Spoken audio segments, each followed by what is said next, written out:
Rent the Runway, a valuation of $1.3 billion. Julia Boorstin joins us right now with a very special guest. Julia.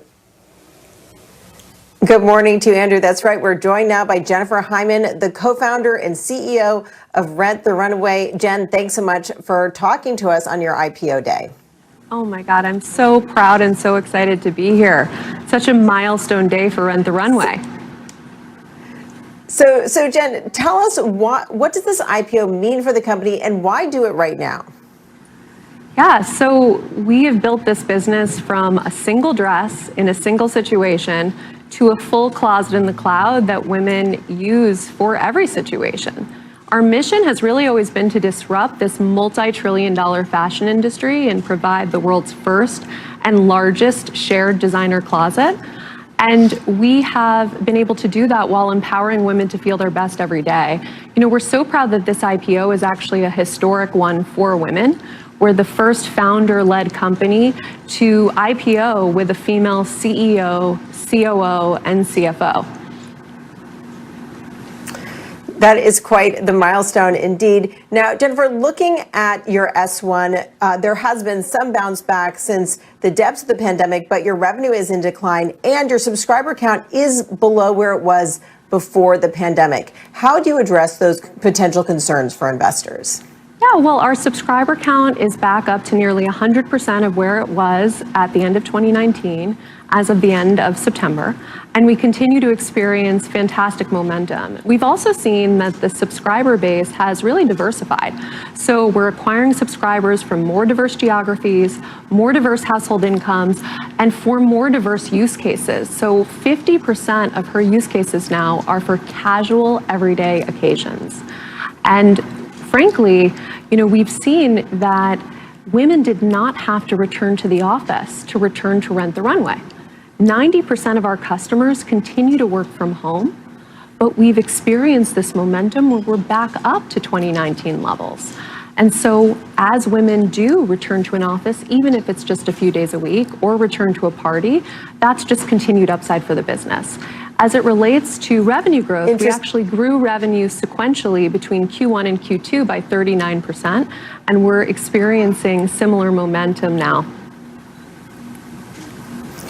So curious about that momentum going forward. I mean, you mentioned the getting dressed for going back to work, but when I think about the fact that people are going to be in more hybrid workforces and how there's a lot of uncertainty about that going forward, and also there's uncertainty about more COVID variants and what going to weddings or going to parties in the winter and into the spring will look like. How do you address that uncertainty and take that into account when you're making forecasts about what the business and consumer base is going to look like going forward? Yes, so remember, our customer uses us to get dressed 83 days per year, and 50% of those days now are for casual, everyday use cases. Everything from, you know, wearing a fall coat around your neighborhood to everyday loungewear to, you know, going on a last-minute trip. And so we have been very deliberate in expanding our assortment over the last few years and have actually been able to partner with the designer community to expand that assortment primarily on consignment via our Share by RTR channel, where we partner with our brands to revenue share on every single item that we rent. So that means that we're able to grow our business in a much more capital efficient way than we ever have. But I guess my question is, do you think the potential addressable market, the whole number of people who might want to subscribe is smaller, just simply smaller now than it was pre-pandemic? I think the number of people who are open to putting their closet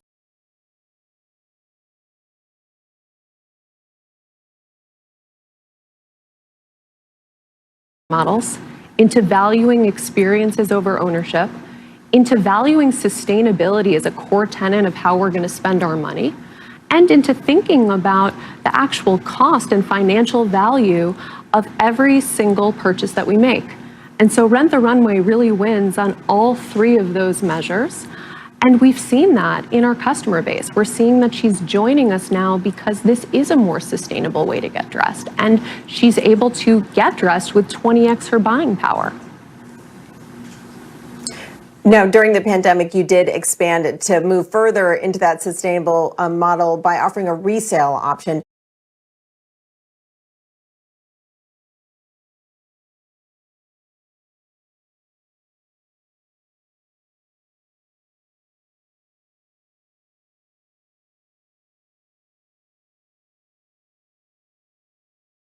Special event rental business, that it's a way to introduce a new customer to how valuable our assortment is and to how easy it is to come to Rent the Runway. And we've been very productive at converting former customers into subscribers. So every year we see about 50% of our subscribers are brand new to Rent the Runway, and 50% are actually former customers of Rent the Runway, primarily from our special event rental business.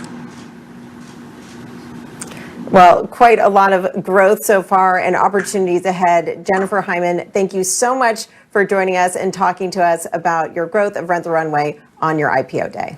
Thank you so much. It is such an honor to be here. In the meantime, an FDA advisory